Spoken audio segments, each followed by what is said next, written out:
Bomb dispose squad, marine police સહિત જુદા જુદા પોલીસ મથકના છેલ્લા ઘણા વર્ષોથી ફરજ બજાવતા પોલીસ કર્મીઓની બઢતી કરાઈ.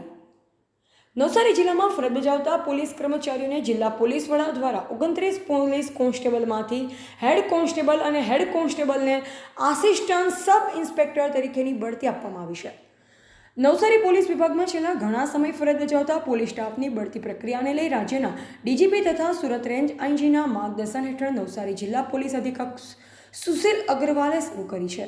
આજરોજ નાયબ પોલીસ અધિક્ષક વીએન પટેલ તથા એસકે રાય નવસારી વિભાગ નવસારી નાઓની બઢતી કમિટીની રચના કરી નવસારી જિલ્લા ખાતે ફરજ બજાવતા અનઆર્મ હેડ કોન્સ્ટેબલમાંથી એએસઆઈ 9, અનઆર્મ પોલીસ કોન્સ્ટેબલમાંથી હેડ કોન્સ્ટેબલ 8 તેમજ આર્મ હેડ કોન્સ્ટેબલમાંથી એસઆઈ 6, આર્મ પોલીસ કોન્સ્ટેબલમાંથી હેડ કોન્સ્ટેબલ 6 મળી કુલ જિલ્લાના 29 પોલીસ કર્મચારીઓને બઢતી આપવામાં આવેલ છે. ટીવીટી ન્યૂઝ નેટવર્ક સાથે રિપોર્ટર રસીદ બાણા, નવસારી.